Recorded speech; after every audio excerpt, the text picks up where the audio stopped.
எந்த கடையில போய் ட்ரெஸ் எடுக்குதுன்னு யோசிச்சுட்டு இருக்கும்போது என் தம்பி எனக்கு ஒரு கடை தெரியும், அங்கே போயிட்டு ட்ரெஸ் எடுக்கலாம் செம்மையாக இருக்கும்னு சொல்லி கூப்பிட்டு போயிட்டான்.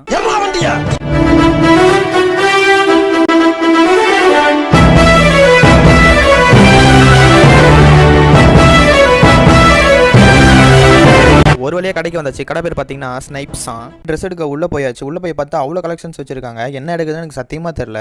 சரின்னு சொல்லிட்டு வந்ததுக்கு சும்மாவது எதனா பார்த்துட்டு இருப்போம்னு சொல்லி எல்லாத்தையும் பார்த்துட்டு இருந்தேன். சரி ட்ரையலும் பார்ப்போம்னு சொல்லி ட்ரையல் பார்த்துட்டு இருந்தேன். சரி கடைசியில் அம்மாக்காவது ஃபோன் பண்ணி கேட்போம், அம்மாவது ஒரு ஐடியா தருவாங்கன்னு சொல்லி அம்மாவுக்கு ஃபோன் பண்ணி கேட்டேன். எனக்கு என்ன பண்ணுறதுன்னு தெரியலம்மா. உன் மனசுக்கு எது சரின்னு படுதோ அதை தைரியமா செய். எதுமா சரி? எது சரின்னு உனக்கே தெரியும்டா அப்படின்னு அம்மா சொல்லிட்டாங்க. சரின்னு சொல்லிட்டு நமக்கு பிடிச்ச மாதிரி ஒரு லெனிம் ஜாக்கெட் ஒன்று எடுத்துகிட்டு வந்தாச்சு. லெனிம் ஜாக்கெட் பார்க்குறதுக்கு ரொம்ப சூப்பராகவே இருக்குது, குவாலிட்டி வைஸ் செம்மையாக இருக்குது. ஆனால் வந்து அந்த ரேட்டை பார்க்கும்போது தான் என் மனசுக்குள்ளே ஒன்று சொல்லிக்கிட்டே இருக்குது. அது என்னன்னா, ஏய் என்னைய வச்சு ஒன்றும் காமெடி பண்ணலையே.